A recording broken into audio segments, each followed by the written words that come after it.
बड़े पैमाने पर सीटें निकाल लेगी। लेकिन फिर आपने देखा कि लोगों ने पीएमएलएन के बयानिए को भी मुस्तरद किया, मियां नवाज शरीफ साहब की वापसी को भी मुस्तरद किया, और ऐसा लग रहा था कि पूरा जोर लगाने के बावजूद, तमाम रियासती मशीनरी को इस्तेमाल करने के बावजूद पीएमएलएन को लोग सपोर्ट नहीं कर रहे। जब पीएमएलएन को सपोर्ट नहीं मिली तो उनको आइडिया हो गया कि इलेक्शन में धांधली किए बगैर गुजारा नहीं है।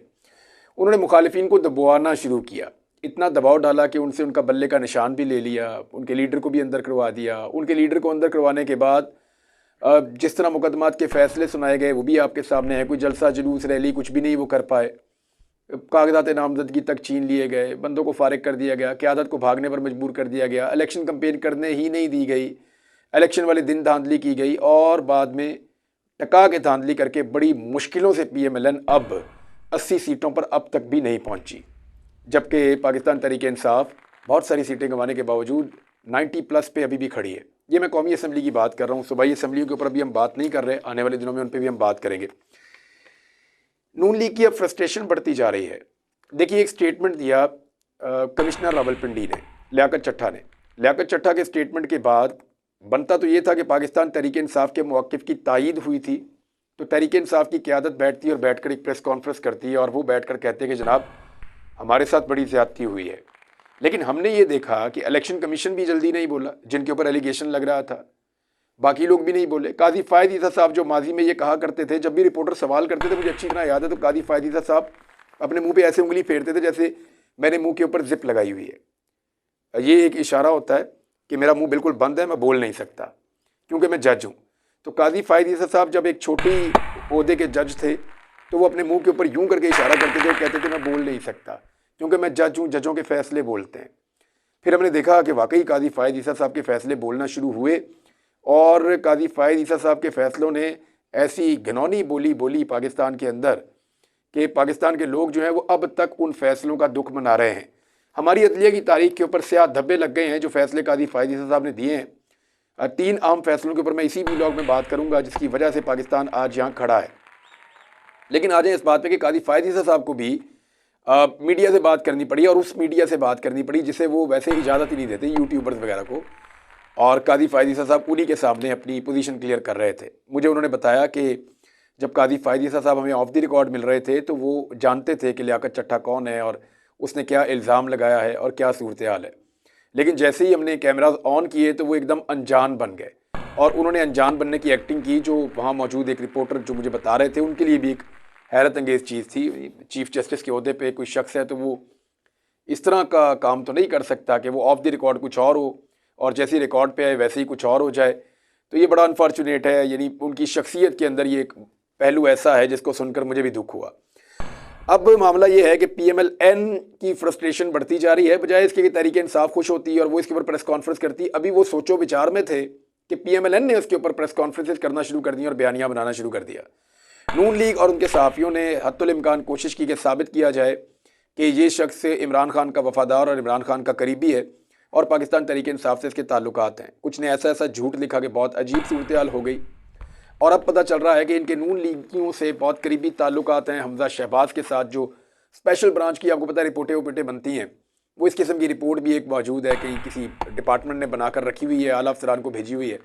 उसमें लिखा हुआ है कि नून लीग के बहुत करीब है, हमजा शहबाज के बहुत ज़ेरे साया रहा है, हमजा शहबाज की निस्बत से इनको बड़ी अहम पोस्टिंग्स मिलती रही हैं, ये सारा कुछ है। अब पीएमएलएन सारी की सारी मिलकर इस आदमी को करप्ट साबित करना चाह रही है, तो ब्यूरोक्रेट तो आप कोई भी निकाल लें, ज़्यादातर के अंदर आपको कोई ना कोई प्रॉब्लम मिल जाएगी। बहुत कम ऐसे हैं हीरे जो करप्शन नहीं करते, बेईमानी नहीं करते, वो ज़्यादातर ओएसडी रहते हैं, अहम पोस्टों के ऊपर वो नहीं आते। तो ये जो अटैक किया एकदम पीएमएलएन ने और प्रेस कॉन्फ्रेंस वो करना शुरू हो गए, उसमें उनके मुंह से झाग निकल रही थी। यानी मैंने पीएमएलएन की जो लीडर्स हैं, जो लोग प्रेस कॉन्फ्रेंस करने आ रहे हैं, उनको इतना तज़ब्ज़ुब में, बेचैनी में और परेशानी में कभी नहीं देखा। यानी उनके मुंह से झाग उड़ रही थी, गुस्से के अंदर उनको समझ नहीं आ रहा था कि वो क्या कहें, अल्फाज का चुनाव उनको नहीं हो पा रहा था कि वो किस तरीके से सूरत हाल को टैकल करें। अल्लाह अल्लाह करके धांधली कर करके वो थोड़ी सी सीटें उन्होंने इकट्ठी की और इकट्ठी 13 सीटों के ऊपर एकदम नकब लगी है। नकब लगने का मतलब ये है कि वो जो 13 सीटें उन्होंने चोरी करके इकट्ठी की हैं वो उनसे वापस छिन सकती हैं। एक शगाफ पैदा हो गया है पीएमएलएन की उस बोरी में जिसमें चोरी का माल था, और वो चोरी का माल अब बाहर निकल सकता है उस बोरी में से। बहरहाल फ्रस्ट्रेशन के अंदर जाली स्क्रीनशॉट्स उन्होंने निकाल के उनके ऊपर भी प्रेस कॉन्फ्रेंस कर दी। ये ओन चौधरी ने भी किया था वैसे, लेकिन उसकी कोई क्रेडिबिलिटी है नहीं, तो मैं उस पर क्या बात करूँ। ना उनकी पार्टी है, ना वो कुछ और है। हाँ, एक्चुअली जो पार्टी है वो तो PMLN है, एक पुरानी पार्टी है और एक ऐसी पार्टी है जो डिस्कस की जा सकती है पाकिस्तान की। जब भी आप पॉलिटिकल हिस्ट्री की बात करेंगे तो इस जमात को आप डिस्कस ज़रूर करेंगे। तो PMLN जो है उनकी लीडरशिप की तरफ से ऐसी फ्रस्ट्रेशन, जाली स्क्रीनशॉट्स के ऊपर जो है वो एक प्रेस कॉन्फ्रेंस, फिर उनका गुस्सा और एक नया बयानिया भी वो फैला रहे हैं। ये जो नया बयानिया है ये बड़ा खौफनाक है। इसमें कुछ अल्फाज वो इस्तेमाल कर रहे हैं जिनसे लगता है कि शायद ये दोबारा कुछ बड़ा करने जा रहे हैं। मैं आपको रिकॉर्ड के ऊपर रख रहा हूँ। यानी लफ्ज़ जो इस्तेमाल किए जा रहे हैं, ये गौर कर लीजिए, ये अल्फाज कब इस्तेमाल किए गए थे। जब इमरान खान पे कातिलाना हमला हुआ था तो उससे पहले इस तरह के अल्फाज इस्तेमाल किए गए थे। अब दोबारा से नून लीग की क़यादत ने ऐसे अल्फाज का चुनाव और इस्तेमाल शुरू कर दिया है।